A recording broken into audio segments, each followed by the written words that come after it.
Salam sejahtera saya ucapkan kepada semua pelajar tingkatan menatas 3. Saya Cikgu Kek. Sungguh bersyukur kerana kita dapat bersua lagi dalam rakaman video ini. Kali ini, Cikgu akan memperkenalkan satu pengajaran tata bahasa iaitu memisahkan ayat. Sebelum kita memasuki pengajaran tata bahasa memisahkan ayat ini, jadi ada beberapa perkara ataupun peringatan mesra kepada pelajar. Iaitu pertamanya, latihan memisahkan ayat yang cikgu muat naikkan daripada buku teks Dong Jong, muka surat 128. Dia adalah salah satu bahagian tata bahasa yang akan diuji dalam peperiksaan semester pertama nanti. Perkara kedua ialah para pelajar diingatkan supaya membuat latihan memisahkan ayat ini sebagai gerak kerja wajib. Perkara yang ketiga ialah para pelajar tidak perlu menyalin soalan-soalan ketika membuat latihan ini. Tetapi jawapan perlu dicatat dengan jelas ke dalam kertas teks. Perkara yang terakhir, iaitu perkara yang keempat ialah pelajar perlu menyerahkan latihan ini pada hari pertama semasa pembukaan sekolah nanti. Okey, jangan lupa ya semua pelajar. Okey, sekarang cikgu masuk penerangan ringkas terlebih dahulu tentang teknik memisahkan ayat majmuk kepada ayat tunggal. Okey, jadi 3 perkara saya ingatkan sedikit, nanti cikgu akan terangkan dengan lebih lanjut lagi pada slide yang berikutnya. Okey, terlebih dahulu cikgu ingin ingatkan iaitu kalau kita nak memisahkan ayat, syarat yang paling penting tu ialah semua kata hubung dalam ayat perlu digugurkan. Itu buang saja kata hubung dalam ayat. Dan ayat yang telah dipisahkan hanya terdiri daripada subjek dan predikat sahaja. Okey pelajar, kata hubung yang akan digugurkan telah pun cikgu susun dengan jelas melalui satu gambar rajah berikut So, cikgu tunjukkan lagi yang lebih jelas dalam slide yang berikutnya.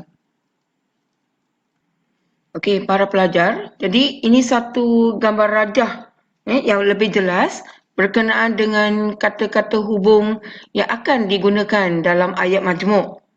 Dan ketika dia buat tu, semua kata hubung ni akan digugurkan sama sekali. Okey, para pelajar. Sekarang cikgu terangkan secara terperinci ataupun lebih jelas tentang teknik menjawab soalan memisahkan ayat. Okey, para pelajar terlebih dahulu kita perlu mengenal pasti kata hubung yang terdapat dalam ayat berkenaan. Okey? Okey, jadi proses yang pertama tu ialah mengenal pasti kata hubung sebagai langkah yang pertama. Langkah yang kedua ialah kita menggugurkan kata hubung dalam ayat. Menggugurkan tu ialah buanglah kata hubung dalam ayat. Tengok kucing yang cute dan comel kan? Dia pun tahu say no tu kata hubung. Jadi langkah yang ketiga tu ialah ketika kita dah buang gugur kata hubung, kita akan membina ayat tunggal yang baru. Jadi setiap ayat tunggal, perhatian di sini ya, setiap ayat tunggal yang dah dibina itu, dia seharusnya ataupun mestilah mempunyai subjek subjek dan predikat. Okey, ini sebagai prasyaratnya. Okey, para pelajar, untuk memantapkan lagi penguasaan teknik menjawab soalan memisahkan ayat, jadi sekarang cikgu tunjukkan beberapa contoh yang praktis dan pragmatik. Okey, contoh yang pertama seperti yang berikut. Nazri sedar bahawa dia telah melakukan kesilapan terhadap ibunya. So, dalam ayat ini, apakah kata hubung yang telah dibubuhkan? Okey. So, cikgu tunjukkan terlebih dahulu. Dalam ayat ini, kata hubung yang digunakan ialah bahawa. Okey. Dan untuk memisahkan ayat ini, Jadi kata bahawa ini dia akan digugurkan. Dan ayat baharu yang dibina itu terdiri daripada ayat pertama iaitu Nazri sedar. Dan ayat kedua ialah Nazri telah melakukan kesilapan terhadap ibunya. Okey, harap pelajar dapat faham cara yang ataupun contoh yang pertama ini. Okey, para pelajar sekarang cikgu tunjukkan dua lagi contoh yang lebih praktis macam mana kita nak menjawab soalan memisahkan ayat ni. Okey, ayat pertama ialah bangunan itu dibina untuk menyimpan khazanah negara dan peralatan istana. So dalam ayat ini seperti biasa juga kita kena cari kata hubung yang telah digunakan.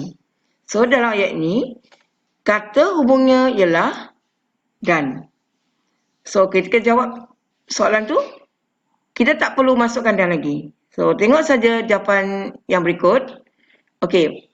Ayat yang pertama ialah bangunan itu dibina untuk menyimpan khazanah negara. Ayat yang kedua ialah bangunan itu dibina untuk menyimpan peralatan istana. Faham Okey. Dan seterusnya ayat yang kedua, sewaktu golongan mahasiswa pulang ke kampung, mereka boleh memainkan peranan mereka untuk mengajak remaja menjauhi najis dadah. So ayat ni agak panjang sikit. Okey, tak perlu panik. Kita cari saja kata hubung yang diterapkan dalam ayat ini. So dalam ayat ini, kata hubung yang digunakan apa ya? Okey, kita perhatikan. Okey, bahagian pertama di sini, sewaktu adalah kata hubung yang digunakan. Manakala satu lagi kata hubung yang digunakan dalam ayat ini ialah untuk. Okey, jadi untuk memisahkan ayat ini, kata hubung sewaktu dengan untuk tetap tidak akan wujud dalam jawapan ayat tunggal kita.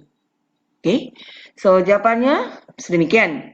Yang pertama, ayat pertama ialah golongan mahasiswa pulang ke kampung. Ayat kedua ialah mereka boleh memainkan peranan mereka. Dan ayat yang terakhir sekali ialah mereka mengajak remaja menjauhi najis dadah. Okey, demikianlah serba sikit penerangan teknik menjawab ataupun teknik memisahkan ayat daripada ayat majmuk untuk memantapkan lagi pemahaman pelajar terhadap teknik memisahkan ayat. Baiklah pelajar, sekarang kita masuk latihan memisahkan ayatnya. Jadi berdasarkan arahan yang telah diberikan, jadi pelajar perlu ataupun wajib untuk menjawab 10 soalan yang terdapat dalam buku teks dongdong ini, iaitu dalam muka surat 128. Disebabkan ni merupakan satu gerak kerja yang wajib, jadi para pelajar perlu serahkan gerak kerja ini semasa pembukaan sekolah. Baiklah, semoga pelajar dapat memanfaatkan teknik yang telah cikgu tunjukkan tentang cara mempraktikkan latihan memisahkan ayat. Kata orang, kepraktisan menjuruskan kesempurnaan. Practice make perfect.